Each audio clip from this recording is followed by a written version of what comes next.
Capítulo 36. La libertad de conciencia amenazada. Los protestantes consideran hoy al romanismo con más favor que años atrás. En los países donde no predomina y donde los partidarios del Papa siguen una política de conciliación para ganar influjo, se nota una indiferencia creciente respecto a las doctrinas que separan a las iglesias reformadas de la jerarquía papal. Entre los protestantes está ganando terreno la opinión de que, al fin y al cabo, en los puntos vitales, las divergencias no son tan grandes como se suponía y que unas pequeñas concesiones de su parte los pondrían en mejor inteligencia con Roma. Tiempo hubo en que los protestantes estimaban altamente la libertad de conciencia adquirida a costa de tantos sacrificios. Enseñaban a sus hijos a tener en aborrecimiento al papado y sostenían que tratar de congeniar con Roma equivaldría a traicionar la causa de Dios. Pero cuán diferentes son los sentimientos expresados hoy. Los defensores del papado declaran que la iglesia ha sido calumniada y el mundo protestante se inclina a creerlo. Muchos sostienen que es injusto juzgar a la iglesia de nuestros días por las abominaciones y los absurdos que la caracterizaron cuando dominaba en los siglos de ignorancia y de tinieblas. Tratan de excusar sus horribles crueldades como si fueran resultado de la barbarie de la época y arguyen que las influencias de la civilización moderna han modificado los sentimientos de ella. ¿Habrán olvidado estas personas las pretensiones de infalibilidad sostenidas durante 800 años por tan altanero poder? Lejos de abandonar este acerto, lo han afirmado en el siglo XIX de un modo más positivo que nunca antes. Como Roma asegura que la Iglesia nunca erró ni errará jamás, según las Escrituras, ¿cómo podrá renunciar a los principios que amoldaron su conducta en las edades pasadas? La Iglesia papal no abandonará nunca su pretensión a la infalibilidad. Todo lo que ha hecho al perseguir a los que rechazaban sus dogmas lo da por santo y bueno. ¿Y quién asegura que no volvería a las andadas siempre que se le presentase la oportunidad? Deróguense las medidas restrictivas impuestas en la actualidad por los gobiernos civiles y déjesele a Roma que recupere su antiguo poder, y se verán resucitar en el acto su tiranía y sus persecuciones. Un conocido autor, Josiah Strong, dice acerca de la actitud de la jerarquía papal hacia la libertad de conciencia y acerca de los peligros especiales que corren los Estados Unidos si tiene éxito la política de dicha jerarquía. Son muchos los que atribuyen al fanatismo o a la puerilidad todo temor expresado acerca del catolicismo romano en los Estados Unidos. Los tales no ven en el carácter y actitud del romanismo nada que sea hostil a nuestras libres instituciones y no ven tampoco nada inquietante en el incremento de aquel. Comparemos pues primero algunos de los principios fundamentales de nuestro gobierno con los de la Iglesia Católica. La Constitución de los Estados Unidos garantiza la libertad de conciencia. Nada hay más precioso ni de importancia tan fundamental. El Papa Pío IX, en su encíclica del 15 de agosto de 1854, dice: «Las doctrinas o extravagancias absurdas y erróneas en favor de la libertad de conciencia son unos de los errores más pestilentes, una de las pestes que más se debe temer en un Estado». El mismo Papa, en su encíclica del 8 de diciembre de 1864, anatematizó a los que sostienen la libertad de conciencia y de cultos, como también a cuantos aseveran que la Iglesia no puede emplear la fuerza. El tono pacífico que Roma emplea en los Estados Unidos no implica un cambio de sentimientos. Es tolerante cuando es impotente. El obispo O'Connor dice: «La libertad religiosa se soporta tan solo hasta que se pueda practicar lo opuesto, sin peligro para el mundo católico». El arzobispo de St. Louis dijo un día: «La herejía y la incredulidad son crímenes, y en los países cristianos como Italia y España, por ejemplo, donde todo el pueblo es católico y donde la religión católica es parte esencial de la ley del país, se las castiga como a los demás crímenes». Todo cardenal, arzobispo y obispo de la Iglesia Católica presta un juramento de obediencia al Papa, en el cual se encuentran las siguientes palabras: «Me opondré a los herejes cismáticos y rebeldes contra nuestro Señor el Papa o sus sucesores, y los perseguiré con todo mi poder». Es verdad que hay verdaderos cristianos en la Iglesia Católica Romana. En ella, millares de personas sirven a Dios según las mejores luces que tienen. Les es prohibido leer su palabra, debido a lo cual no pueden discernir la verdad. Nunca han visto el contraste que existe entre el culto o servicio vivo rendido con el corazón y una serie de meras formas y ceremonias. Dios mira con tierna misericordia a esas almas educadas en una fe engañosa e insuficiente. Hará penetrar rayos de luz a través de las tinieblas que las rodean. Les revelará la verdad tal cual es en Jesús, y muchos se unirán aún a su pueblo. Pero el romanismo, como sistema, no está actualmente más en armonía con el Evangelio de Cristo que en cualquier otro periodo de su historia. Las iglesias protestantes se hallan sumidas en grandes tinieblas, pues de lo contrario discernirían las señales de los tiempos. La iglesia romana abarca mucho en sus planes y modos de operación. Emplea toda clase de estratagemas para extender su influencia y aumentar su poder, mientras se prepara para una lucha violenta y resuelta a fin de recuperar el gobierno del mundo, restablecer las persecuciones y deshacer todo lo que el protestantismo ha hecho. El catolicismo está ganando terreno en todas direcciones. Véase el número creciente de sus iglesias y capillas en los países protestantes. Nótese en Norteamérica la popularidad de sus colegios y seminarios, tan patrocinados por los protestantes. Piénsese en la extensión del ritualismo en Inglaterra y en las frecuentes deserciones a las filas católicas. Estos hechos deberían inspirar ansiedad a todos los que aprecian los puros principios del Evangelio. Los protestantes se han entremetido con el papado y lo han patrocinado, han hecho transigencias y concesiones que sorprenden a los mismos papistas y les resultan incomprensibles. Los hombres cierran los ojos ante el verdadero carácter del romanismo, ante los peligros que hay que temer de su supremacía. Hay necesidad de despertar al pueblo para hacerle rechazar los avances de este enemigo peligrosísimo de la libertad civil y religiosa. Muchos protestantes suponen que la religión católica no es atractiva y que su culto es una serie de ceremonias áridas y sin significado. Pero están equivocados. Si bien el romanismo se basa en el engaño, no es una impostura grosera ni desprovista de arte. El culto de la Iglesia romana es un ceremonial que impresiona profundamente. Lo brillante de sus ostentaciones y la solemnidad de sus tiros fascinan los sentidos del pueblo y acallan la voz de la razón y de la conciencia. Todo encanta a la vista: sus soberbias iglesias, sus procesiones imponentes, sus altares de oro, sus relicarios de joyas, sus pinturas escogidas y sus exquisitas esculturas. Todo apela al amor de la belleza. Al oído también se le cautiva. Su música no tiene igual. Los graves acordes del órgano poderoso, unidos a la melodía de numerosas voces que resuenan y repercuten por entre las elevadas naves y columnas de sus grandes catedrales, no pueden dejar de producir en los espíritus impresiones de respeto y reverencia. Este esplendor, esta pompa y estas ceremonias exteriores, que no sirven más que para dejar burlados los anhelos de las almas enfermas de pecado, son clara evidencia de la corrupción interior. La religión de Cristo no necesita de tales atractivos para hacerse recomendable. Bajo los rayos de luz que emite la cruz, el verdadero cristianismo se muestra tan puro y tan hermoso que ninguna decoración exterior puede realzar su verdadero valor. Es la hermosura de la santidad, o sea, un espíritu manso y apacible, lo que tiene valor delante de Dios. La brillantez del estilo no es necesariamente indicio de pensamientos puros y elevados. Encuéntranse a menudo conceptos del arte y refinamientos del gusto en espíritus carnales y sensuales. Satanás suele valerse a menudo de ellos para hacer olvidar a los hombres las necesidades del alma, para hacerles perder de vista la vida futura e inmortal, para alejarlos de su Salvador infinito e inducirlos a vivir para este mundo solamente. Una religión de ceremonias exteriores es propia para atraer al corazón irregenerado.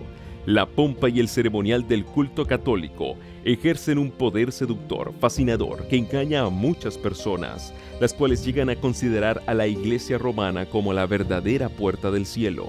Solo pueden resistir su influencia los que pisan con pie firme en el fundamento de la verdad y cuyos corazones han sido regenerados por el Espíritu de Dios. Millares de personas que no conocen por experiencia a Cristo serán llevadas a aceptar las formas de una piedad sin poder. Semejante religión es precisamente lo que las multitudes desean. El hecho de que la Iglesia asevere tener el derecho de perdonar pecados induce a los romanistas a sentirse libres para pecar, y el mandamiento de la confesión sin la cual ella no otorga su perdón tiende además a dar bríos al mal. El que se arrodilla ante un hombre caído y le expone en la confesión los pensamientos y deseos secretos de su corazón, rebaja su dignidad y degrada todos los nobles instintos de su alma. Al descubrir los pecados de su alma a un sacerdote, mortal, desviado y pecador, y demasiado a menudo corrompido por el vino y la impureza, el hombre rebaja el nivel de su carácter y consecuentemente se corrompe. La idea que tenía de Dios resulta envilecida a semejanza de la humanidad caída, pues el sacerdote hace el papel de representante de Dios. Esta confesión degradante de hombre a hombre es la fuente secreta de la cual ha brotado gran parte del mal que está corrompiendo al mundo y lo está preparando para la destrucción final.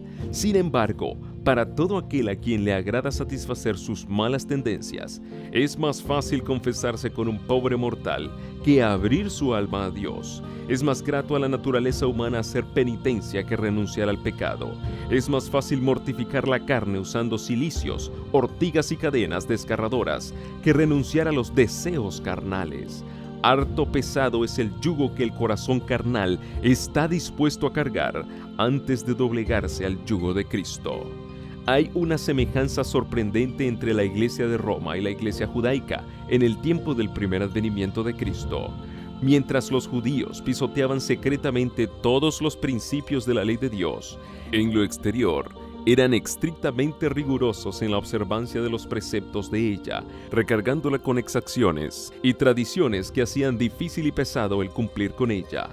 Así como los judíos profesaban reverenciar la ley, así también los romanistas dicen reverenciar la cruz. Exaltan el símbolo de los sufrimientos de Cristo, al par que niegan con sus vidas a aquel a quien ese símbolo representa. Los papistas colocan la cruz sobre sus iglesias, sobre sus altares y sobre sus vestiduras. Por todas partes se ve la insignia de la cruz, por todas partes se la honra y exalta exteriormente. Pero las enseñanzas de Cristo están sepultadas bajo un montón de tradiciones absurdas, interpretaciones falsas y exacciones rigurosas. Las palabras del Salvador respecto a los judíos hipócritas se aplican con mayor razón aún a los jefes de la Iglesia Católica Romana. Atan cargas pesadas y difíciles de llevar y las ponen sobre los hombros de los hombres, pero ellos mismos no quieren moverlas con un dedo suyo. Mateo 23:4. Almas concienzudas quedan presa constante del terror, temiendo la ira de un Dios ofendido, mientras muchos de los dignatarios de la Iglesia viven en el lujo y los placeres sensuales.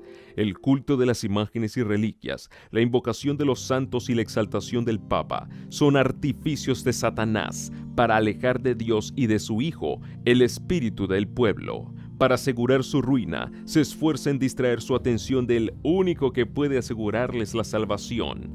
Dirigirá las almas hacia cualquier objeto que pueda sustituir a aquel que dijo: «Venid a mí todos los que estáis cansados y agobiados, y yo os daré descanso». Mateo 11:28.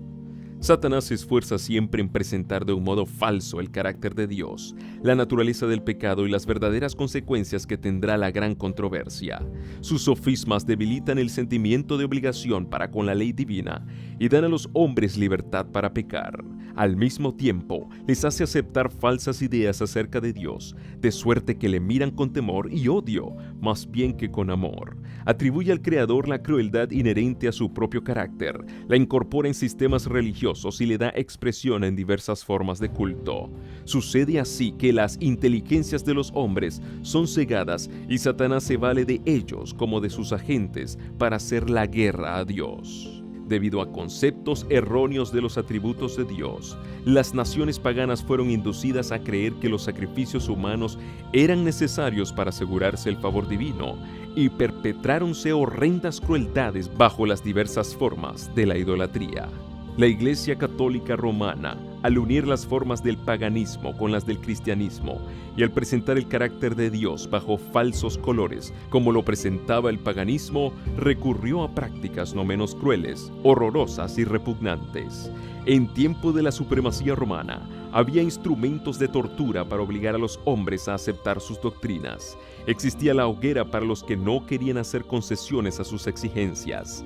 Hubo horribles matanzas de tal magnitud que nunca será conocida hasta que sea manifestada en el día del juicio.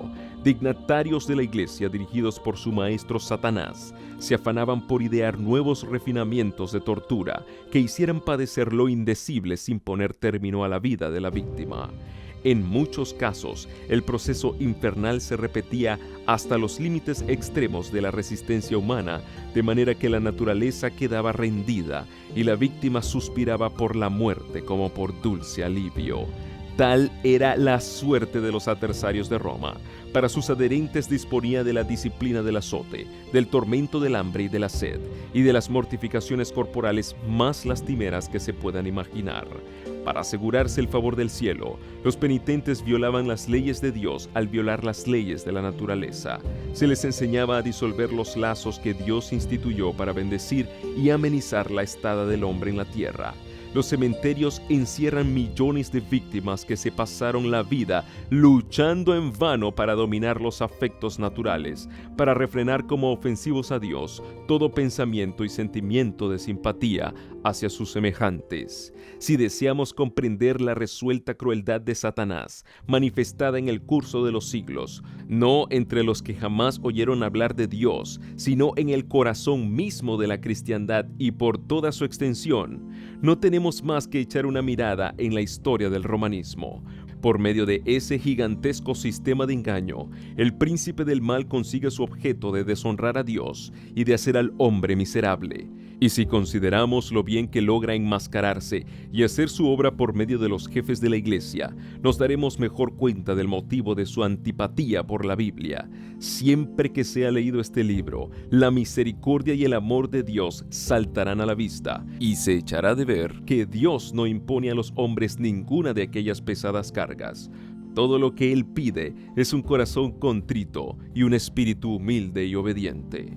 Cristo no dio en su vida ningún ejemplo que autorice a los hombres y mujeres a encerrarse en monasterios so pretexto de prepararse para el cielo. Jamás enseñó que debían mutilarse los sentimientos de amor y simpatía. El corazón del Salvador rebosaba de amor. Cuanto más se acerca el hombre a la perfección moral, tanto más delicada es su sensibilidad, tanto más vivo su sentimiento del pecado y tanto más profunda su simpatía por los afligidos. El Papa dice ser el vicario de Cristo, pero ¿puede compararse su carácter con el de nuestro Salvador? ¿Vióse jamás a Cristo condenar hombres a la cárcel o al tormento porque se negaran a rendirle homenaje como Rey del cielo? ¿Acaso se le oyó condenar a muerte a los que no le aceptaban? Cuando fue menospreciado por los habitantes de un pueblo samaritano, el apóstol Juan se llenó de indignación y dijo: Señor, ¿quieres que mandemos que descienda fuego del cielo y los consuma como hizo Elías? Jesús miró a su discípulo con compasión y le reprendió por su aspereza, diciendo: El Hijo del Hombre no ha venido para perder las almas de los hombres, sino para salvarlas. Lucas 9, 54 y 56. Cuán diferente del de su pretendido vicario es el Espíritu manifestado por Cristo. La Iglesia Católica le pone actualmente al mundo una cara apacible y presenta disculpas por sus horribles crueldades. Se han puesto vestiduras como las de Cristo, pero en realidad no ha cambiado. Todos los principios formulados por el papismo en edades pasadas subsisten en nuestros días. Las doctrinas inventadas en los siglos más tenebrosos siguen profesándose aún. Nadie se engañe. El papado que los protestantes están ahora tan dispuestos a honrar es el mismo que gobernaba el mundo en tiempos de la Reforma, cuando se levantaron hombres de Dios con peligro de sus vidas para denunciar la iniquidad de él.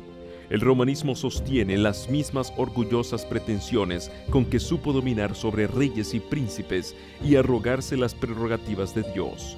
Su espíritu no es hoy menos cruel ni despótico que cuando destruía la libertad humana y mataba a los santos del Altísimo.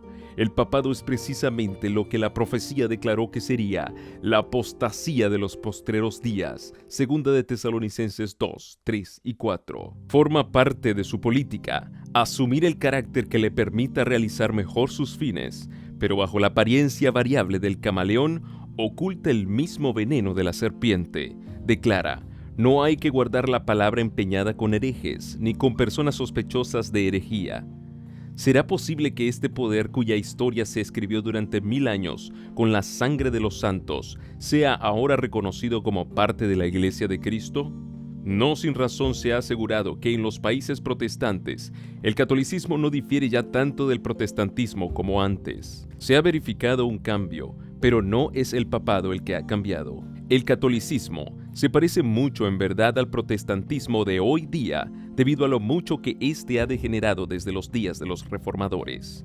Mientras las iglesias protestantes han estado buscando el favor del mundo, una falsa caridad las ha cegado. Se figuran que es justo pensar bien de todo mal, y el resultado inevitable será que al fin pensarán mal de todo bien. En lugar de salir en defensa de la fe que fue dada antiguamente a los santos, no parecen sino disculparse ante Roma por haberla juzgado con tan poca caridad y pedirle perdón por la estrechez de miras que manifestaron. Muchos, aún entre los que no favorecen al romanismo, se dan poca cuenta del peligro con que les amenaza el poder y la influencia de Roma. Insisten en que las tinieblas intelectuales y morales que prevalecían en la Edad Media favorecían la propagación de sus dogmas y supersticiones junto con la opresión, y que el mayor caudal de inteligencia de los tiempos modernos, la difusión general de conocimientos y la libertad siempre mayor en materia de religión impiden el reavivamiento de la intolerancia y de la tiranía. Se ridiculiza la misma idea de que pudiera volver un estado de cosas semejante en nuestros tiempos de luces. Es verdad que sobre esta generación brilla mucha luz intelectual, moral y religiosa. De las páginas abiertas de la santa palabra de Dios ha brotado luz del cielo sobre la tierra, pero no hay que olvidar que cuanto mayor sea la luz concedida, tanto más densas también son las tinieblas de aquellos que la pervierten o la rechazan. Un estudio de la Biblia hecho con oración mostraría a los protestantes el verdadero carácter del papado y se lo haría aborrecer y rehuir. Pero muchos son tan sabios en su propia opinión que no sienten ninguna necesidad de buscar humildemente a Dios para ser conducidos a la verdad. Aunque se enorgullecen de su ilustración, desconocen tanto las Sagradas Escrituras como el poder de Dios. Necesitan algo para calmar sus conciencias y buscan lo que es menos espiritual y humillante. Lo que desean es un modo de olvidar a Dios, pero que parezca recordarlo. El papado responde perfectamente a las necesidades de todas esas personas. Es adecuado a dos clases de seres humanos que abarcan casi todo el mundo: los que quisieran salvarse por sus méritos y los que quisieran salvarse en sus pecados. Tal es el secreto de su poder. Ha quedado probado cuánto favorecieron el éxito del papado los períodos de tinieblas intelectuales. También quedará demostrado que una época de grandes luces intelectuales es igualmente favorable a su triunfo. En otro tiempo, cuando los hombres no poseían la palabra de Dios, ni conocían la verdad, sus ojos estaban vendados y miles cayeron en la red que no veían, tendida ante sus pies. En esta generación, son muchos aquellos cuyos ojos están ofuscados por el brillo de las especulaciones humanas, o sea, por la falsamente llamada ciencia. No alcanzan a ver la red y caen en ella tan fácilmente como si tuviesen los ojos vendados. Dios dispuso que las facultades intelectuales del hombre fuesen consideradas como don de su Creador y que fuesen empleadas en provecho de la verdad y de la justicia. Pero cuando se fomente el orgullo y la ambición, y los hombres exaltan sus propias teorías por encima de la palabra de Dios, entonces la inteligencia puede causar mayor perjuicio que la ignorancia. Por esto, la falsa ciencia de nuestros días, que mina la fe en la Biblia, preparará tan seguramente el camino para el triunfo del papado, con su formalismo agradable, como el obscurantismo lo preparó para su engrandecimiento en la Edad Media. En los movimientos que se realizan actualmente en los Estados Unidos de Norteamérica para asegurar el apoyo del Estado a las instituciones y prácticas de la Iglesia, los protestantes están siguiendo las huellas de los papistas. Más aún, están abriendo la puerta para que el papado recobre en la América protestante la supremacía que perdió en el viejo mundo. Y lo que da más significado a esta tendencia es la circunstancia de que el objeto principal que se tiene en vista es imponer la observancia del domingo, institución que vio la luz en Roma y que el papado proclama como signo de su autoridad. Es el espíritu del papado, es decir, el espíritu de conformidad con las costumbres mundanas, la mayor veneración por las tradiciones humanas que por los mandamientos de Dios, el que está penetrando en las iglesias protestantes e induciéndolas a hacer la misma obra de exaltación del domingo que el papado hizo antes que ellas. Si el lector quiere saber cuáles son los medios que se emplearán en la contienda por venir, no tiene más que leer la descripción de los que Roma empleó con el mismo fin en siglos pasados. Si desea saber cómo los papistas unidos a los protestantes procederán con los que rechacen sus dogmas, considere el espíritu que Roma manifestó contra el sábado y sus defensores. Edictos reales, concilios generales y ordenanzas de la Iglesia, sostenidos por el poder civil, fueron los peldaños por medio de los cuales el día de fiesta pagano alcanzó su puesto de honor en el mundo cristiano. La primera medida pública que impuso la observancia del domingo fue la ley promulgada por Constantino. Dicho edicto requería que los habitantes de las ciudades descansaran en el venerable día del sol, pero permitía a los del campo que prosiguiesen sus faenas agrícolas. A pesar de ser en realidad ley pagana, fue impuesta por el emperador después que hubo aceptado nominalmente el cristianismo. Como el mandato real no parecía sustituir de un modo suficiente la autoridad divina, Eusebio, obispo que buscó el favor de los príncipes y amigo íntimo y adulador especial de Constantino, aseveró que Cristo había transferido el día de reposo del sábado al domingo. No se pudo aducir una sola prueba de las Santas Escrituras en favor de la nueva doctrina. Eusebio mismo reconoce involuntariamente la falsedad de ella y señala a los verdaderos autores del cambio. Nosotros hemos transferido al domingo, día del Señor, dice, todas las cosas que debían hacerse en el sábado. Pero por infundado que fuese el argumento en favor del domingo, sirvió para envalentonar a los hombres y animarlos a pisotear el sábado del Señor. Todos los que deseaban ser honrados por el mundo aceptaron el día festivo popular. Con el afianzamiento del papado, fue enalteciéndose más y más la institución del domingo. Por algún tiempo el pueblo siguió ocupándose en los trabajos agrícolas fuera de las horas de culto, y el séptimo día o sábado siguió siendo considerado como el día de reposo. Pero lenta y seguramente fue efectuándose el cambio. Se prohibió a los magistrados que fallaran en lo civil los domingos. Poco después, se dispuso que todos, sin distinción de clase social, se abstuviesen del trabajo ordinario, so pena de multa para los señores y de azotes para los siervos. Más tarde se decretó que los ricos serían castigados con la pérdida de la mitad de sus bienes y que finalmente, si se obstinaban en desobedecer, se les hiciese esclavos. Los de las clases inferiores debían sufrir destierro perpetuo.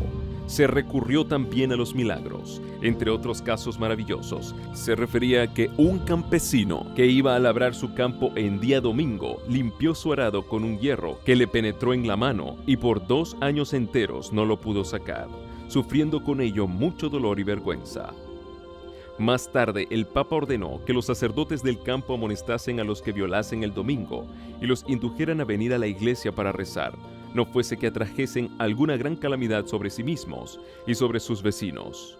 Un concilio eclesiástico adujo el argumento tan frecuentemente empleado desde entonces y hasta por los protestantes, de que en vista de que algunas personas habían sido muertas por el rayo mientras trabajaban en día domingo, ese debía ser el día de reposo. Es evidente, decían los prelados, cuán grande era el desagrado de Dios al verlos despreciar ese día. Luego se dirigió a un llamamiento para que los sacerdotes y ministros, reyes y príncipes y todos los fieles hicieran cuanto les fuera posible para que ese día fuese repuesto en su honor y para que fuese más devotamente observado en lo porvenir, para honra de la cristiandad. Como los decretos de los concilios resultaron insuficientes, se instó a las autoridades civiles a promulgar un edicto que inspirase terror al pueblo y le obligase a abstenerse de trabajar el domingo. En un sínodo reunido en Roma, todos los decretos anteriores fueron confirmados con mayor fuerza y solemnidad, incorporados en la ley eclesiástica y puestos en vigencia por las autoridades civiles en casi toda la cristiandad. A pesar de esto, la falta de autoridad bíblica en favor de la observancia del domingo no originaba pocas dificultades.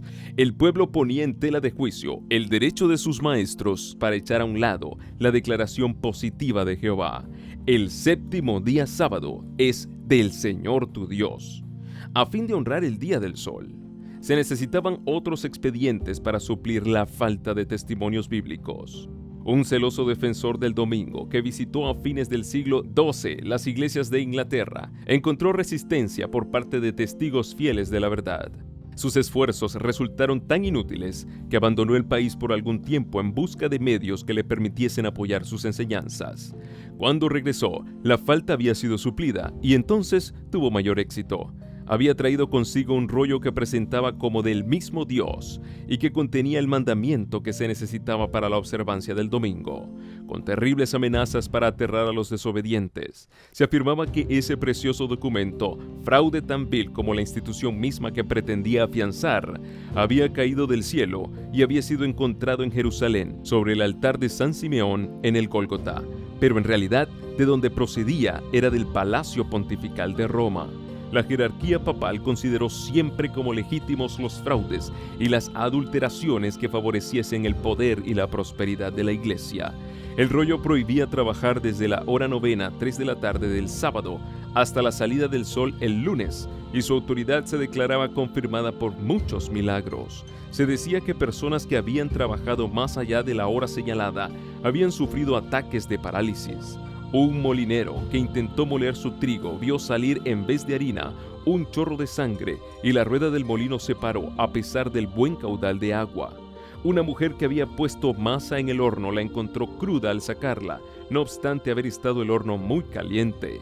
Otra que había preparado su masa para cocer el pan a la hora novena, pero resolvió ponerla a un lado hasta el lunes, la encontró convertida en panes y cocida por el poder divino. Un hombre que coció pan después de la hora novena del sábado encontró al partirlo por la mañana siguiente que salía sangre de él. Mediante tales invenciones absurdas y supersticiosas fue como los abogados del domingo trataron de hacerlo sagrado. Tanto en Escocia como en Inglaterra se logró hacer respetar mejor el domingo, mezclándolo en parte con el sábado antiguo. Pero variaba el tiempo que se debía guardar como sagrado. Un edicto del rey de Escocia declaraba que se debía considerar como santo el sábado a partir del mediodía y que desde ese momento hasta el lunes nadie debía ocuparse en trabajos mundanos. Pero a pesar de todos los esfuerzos hechos para establecer la santidad del domingo, los mismos papistas confesaban públicamente la autoridad divina del sábado y el origen humano de la institución que lo había suplantado.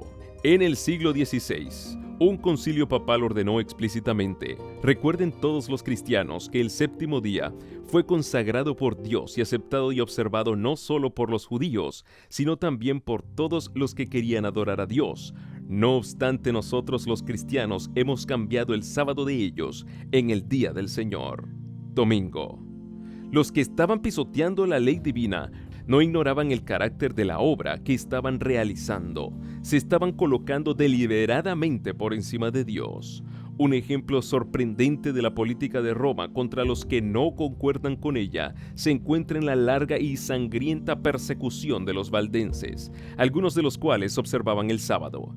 Otros sufrieron de modo parecido por su fidelidad al cuarto mandamiento. La historia de las iglesias de Etiopía o Abisinia es especialmente significativa.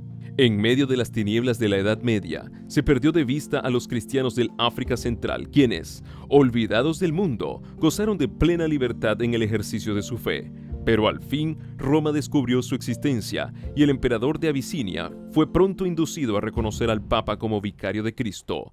Esto fue principio de otras concesiones. Se proclamó un edicto que prohibía la observancia del sábado, bajo las penas más severas. Pero la tiranía papal se convirtió luego en yugo tan amargo que los abisinios resolvieron sacudirlo. Después de una lucha terrible, los romanistas fueron expulsados de Abisinia y la antigua fe fue restablecida. Las iglesias se regocijaron en su libertad y no olvidaron jamás la lección que habían aprendido respecto al engaño, al fanatismo y al poder despótico de Roma. En medio de su reino aislado, se sintieron felices de permanecer desconocidos para el resto de la cristiandad. Las iglesias de África observaban el sábado como lo había observado la iglesia papal antes de su completa apostasía. Al mismo tiempo que guardaban el séptimo día en obediencia al mandamiento de Dios, se abstenían de trabajar el domingo conforme a la costumbre de la iglesia. Al lograr el poder supremo, Roma había pisoteado el día de reposo de Dios para enaltecer el suyo propio, pero las iglesias de África, desconocidas por cerca de 1000 años, no participaron de esta apostasía. Cuando cayeron bajo el cetro de Roma, fueron forzadas a dejar a un lado el verdadero día de reposo y a exaltar el falso, pero apenas recobraron su independencia, volvieron a obedecer el cuarto mandamiento. Estos recuerdos de lo pasado ponen claramente de manifiesto la enemistad de Roma contra el verdadero día de reposo y sus defensores, y los medios que emplea para honrar la institución creada por ella. La palabra de Dios nos enseña que estas escenas han de repetirse cuando los católicos romanos y los protestantes se unan para exaltar el domingo.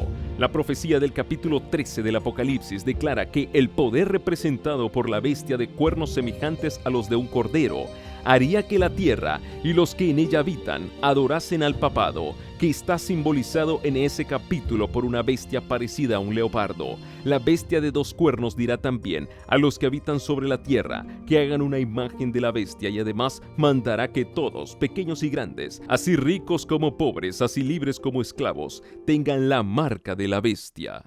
Apocalipsis 13, 11 al 16. Se ha demostrado que los Estados Unidos de Norteamérica son el poder representado por la bestia de 2 cuernos semejantes a los de un cordero, y que esta profecía se cumplirá cuando los Estados Unidos hagan obligatoria la observancia del domingo, que Roma declara ser el signo característico de su supremacía. Pero los Estados Unidos no serán los únicos que rindan homenaje al papado. La influencia de Roma en los países que en otro tiempo reconocían su dominio dista mucho de haber sido destruida, y la profecía predice la restauración de su poder. Y vi una de sus cabezas como si hubiese sido herida de muerte, y su herida mortal fue sanada, y toda la tierra maravillóse yendo en pos de la bestia. Versículo 3. La herida mortal que le fue ocasionada se refiere a la caída del papado en 1798.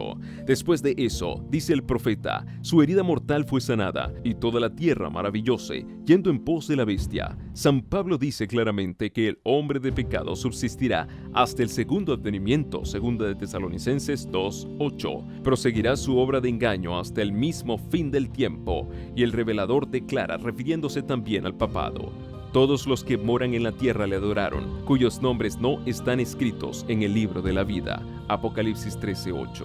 Tanto en el viejo como en el nuevo mundo, se le tributará homenaje al papado por medio del honor que se conferirá a la institución del domingo, la cual descansa únicamente sobre la autoridad de la Iglesia romana.